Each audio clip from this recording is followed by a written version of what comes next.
Now we're pleased to bring on Tariq Shane. He's the president and founder of the American Small Business Alliance, an event planning, management, and marketing company, over 20 years of experience in management administration. He's also the guy who developed the HBCU Career Marketplace. And we're here, and we're happy to have him talk to us a little bit about that big initiative. And Mr. Shane, thank you for joining us this evening. How's it going? Thank you, Mr. Carter. I'm hanging in there. Appreciate a few moments of your time, and we'll just jump right into it, because I think that this is we've seen things like this before, but never to the scale where you're expecting this many people and having this kind of outreach. Can you talk to us a little bit about the Career Marketplace and the vision that you had to establish it and how it's gone since its foundation? Sure, not a problem. Let me start back. I'm a proud 1987 graduate of Virginia State University. And I think I had an advantage over most of my colleagues during that time because I was in ROTC. So I graduated as a distinguished military graduate, so I already had a job coming out of college. But I had a lot of my fraternity brothers. I'm Phi Beta Sigma, just to let you know. I had to get that in there. Blue Phi.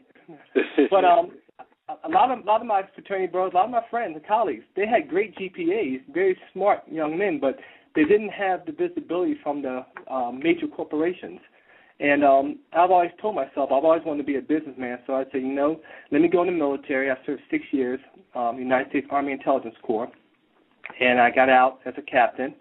And about 4 or 5 years later, I started my company, which was in 2001. But I always wanted to get back. So in 2001, my company, which is ASBA, we focus on the government sector.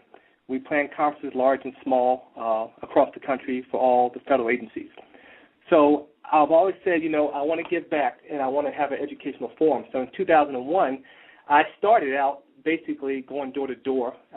My first trip was in Atlanta, where I went to the 5 schools there and talked to the career placement directors. And they all thought it was a great idea because there's really nothing designed specifically to target those HBCU students.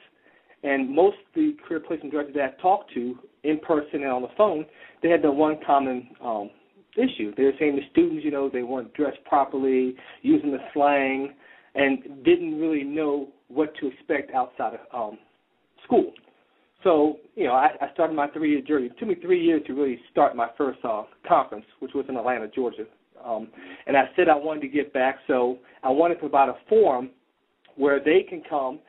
Because a lot of forums you have just career fairs. I didn't want that. I wanted career fair to be part of it, but I wanted to establish a program where these students had something to look forward to. One, they can meet other students from across the country, and they can come and learn valuable information on how to prepare when you graduate from college.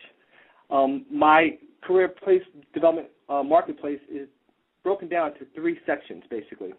And the first section is a series of workshops. I wanted workshops to teach them on, the diversity, what to expect when you come out of the HBCU. I was, again, fortunate because I was in the military, but it was sort of hard for me to adjust. I was in a military intelligence class of 400 officers, and it was only 4 blacks out of 400. And I had to adjust to that, But it was a learning curve. But also finances. A lot of my friends, had student loans. They had credit card debt. But then my white counterpart friends, they basically didn't have debt, or they had a plan in place to take care of that. And also, like networking. How to network? How do you position yourself for the next raise? So these things I wanted to incorporate from the beginning, so at least when they're in school, they can start thinking about, hey, I have 2 more years and I'm going to be in corporate America. I need to start putting these things in step. So I said, let me put together a series of workshops. Along with that, let me go ahead and put in a career fair where I bring corporations in, and currently we have a little bit over 50 that are coming to this year's event. And then I added something called town hall meetings just 2 years ago, where I invite alumni who are in the career force, and they cover areas like government, engineering, military science, sales, criminal justice, marketing, communications, engineering, law. And I want to bring people back that been down that road, and so these students can talk to them and say, hey, what does it take for me to get to where you are? A lot of times in the previous 4 conferences, I had students come to me and say, hey, we love this, but can we have more of an informal type atmosphere? So that's where I got the idea from having town hall meetings, to make it more informal. But I think overall, we're going in our 5th year. The first year was in Atlanta, Georgia, and then we moved it to Norfolk, Virginia. And then I decided, let's keep it in the nation's capital. So this is our 3rd year running. We're talking with Tariq Shane. He's the founder and president of the American Small Business Alliance and also the visionary behind the HBCU Professional Marketplace. I mean, and you raise an interesting point about the experience of adjustment coming out of an HBCU, particularly in the military, of being a truly defined minority or a handful of black folks. And so often today you hear HBCU students or potential students saying they may not consider an HBCU because of a lack of diversity. And we heard this in our first segment. I mean, can you talk about how you were empowered as an HBCU student and how you carry that with you in your military career as well as your professional career and the advantages it gave you over that course of time? Well, it made me know myself because, I grew up in Columbia, Maryland, and I actually, I didn't know too much about HBCUs. I knew my sister went to Tuskegee Institute, but I originally went to Virginia State on an alumni scholarship, and my intentions were to transfer to play ball down in Central Florida. But then I had a very interesting conversation, I never forget it, in the spring of my freshman year, with an upperclassman, and we were talking, and she basically told me, she said, there's nothing wrong with HBCU schools. Here is where the foundation is, and if we don't have people like yourself staying here and supporting it, sooner or later these schools, would definitely disappear and vanish, and that hit me hard. And believe it or not, I was fortunate enough to receive a ROTC scholarship right before the end of my freshman year, and I stayed there, and I'm glad because I built a lot of relationships there. I mean, it made me proud of who I am, where I come from. It gave me that foundation that, hey, I can succeed no matter what. And I think along with the experience that HBCU school can give you, I just think it's beneficial. And my father always told me it doesn't matter where you go to school, son.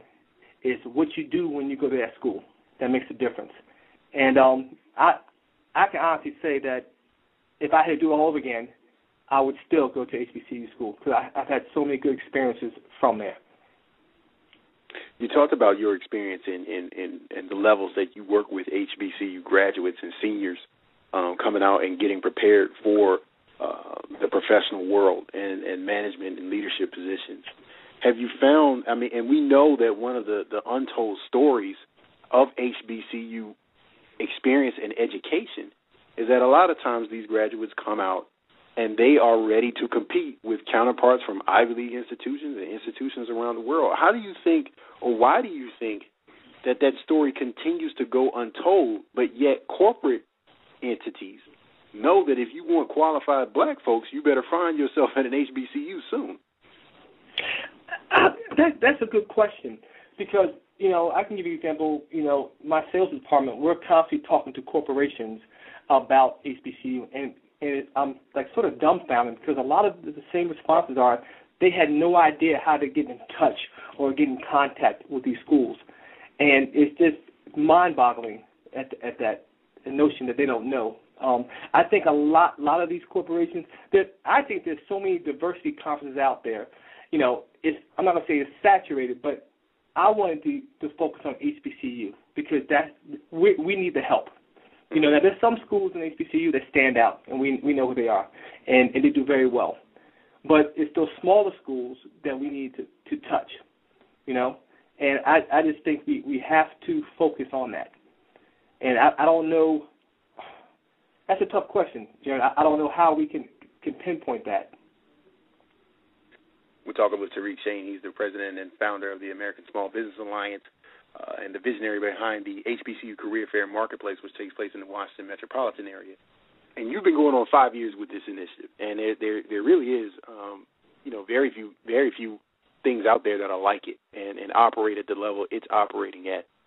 Is there anything, any situation, any individual, any corporate experience that stands out in your mind that let you know that what you envisioned and what you put together was all worthwhile? Believe it or not, when when I first started, no one knew who ASBA was. So, I spent countless hours making phone calls, and the first thing corporate America wanted to know is, who is ASBA? How long have you done this? And I finally talked to a young lady in Atlanta. She works for the Chamber of Commerce. And she told me, she said, you're going to have at least one of these to have some history. And she said, 2, let me tell you, I've been around for a long time. And she said, what you're doing right now, this is going to expand. She said, because what you're doing is you're hitting the nail around the head. She said, there's nothing targeted strictly for HBCUs. There's career fairs, but there's no workshops, there's no interaction, there's no type of development. And she said, it's going to take you some time. It might take you 5 to 10 years, but hang in there and keep doing it. And I can honestly say each year the business is growing. Me being a small business, and I've been blessed that I've doubled my business within the past year. And as you know, being a small business and your business doubles, you don't have the manpower that you would want to give each conference the full attention. I do conferences all over the country and even in Europe, and I've just been blessed that now I can hire the people to help me. So this will be the first time that after this event, November 10th, we're going to be able to turn around and start marketing aggressively to these corporate sponsors right away. We normally start marketing this event probably May or June, which is like 4 or 5 months out because of the manpower. But now I have a full staff and I can do it exactly 12 months in advance. So I see where it's going. Each year it's getting bigger and bigger, and this year we have 14 schools that we're bringing in. We have 7 buses, and it's just the kids. This is what makes me continue to do this, because the kids are just so pleased about what we're doing. They're so happy. They learn a lot. They get to interact with other students, talk about their issues with other students, and I just want this to be a big event that I can hopefully get 50 to 103 schools here, for a weekend, make it a 3-day event. Have corporate sponsors and just teach, inform and educate these students because they need it. And if I can give back, I'll do anything I can. Hey, man, we love and appreciate what you're doing, man. Just thank you so much for your time this evening. And real quick before we go, please let folks know how they can find out more about your company and its services and about the HBCU Career Fair Marketplace. Sure, not a problem. You can go to www.asballiance.com. or you can go directly to www.hbcucareermarket.com. Mr. Shane, we appreciate it, man. Thank you so much for your time. We look forward to having you on again to talk about bigger and better efforts that you're soon to expand with this whole initiative for HBCUs. Well, Mr. Carter, you're doing a fine job yourself, and I appreciate you giving me the opportunity to talk about this to whoever's listening out there. Hopefully it's thousands of people. I wish. I'm gonna catch 1,000. I get 1,000 people like to download it. I don't know if they like it live, but you are. So I appreciate your time this evening. Thank you. Take care, brother. And that was Tariq Shane. He's the founder and president of the American Small Business Alliance and the foundationary and visionary behind the HBCU Career Fair Marketplace. And again, if you're a student out there listening, and you're preparing to graduate, and it's not that you're looking at yourself like, I don't know how to do an interview. It's not like you're looking at yourself like, I'm not sure if I'm prepared. And if you've gotten to this stage in your academic career, it's pretty certain that you're confident about what you're doing. But if you come to this event and you have an opportunity to really get some fine-tuned assessment and correction for the things that you need to know to prepare to enter that job market or even to create your own business like Mr. Shane has done, I mean, this could be an invaluable opportunity, and if nothing else, a chance to go to Washington, D.C., and network with some very, very, diversity-minded corporate officials and companies that are looking for bright talents exclusively out of HBCUs. So, I mean, again, Tariq Shane is doing a great thing. We're glad he gave us a few moments of his time this evening and look forward to doing it again. We want to thank Chris Cathcart, Howard University product, publisher of Ledge Magazine and co-editor of the HBCU book, and especially Aaron Thompson and Jeremy Liddell, products out of Jackson State for the work they're doing. Again, they're with the HLC LLC. And thank you so much for listening this week. We look forward to doing it again next week. Until then, like we do every week, let's stomp y'all with my brother, Verb Spielberg.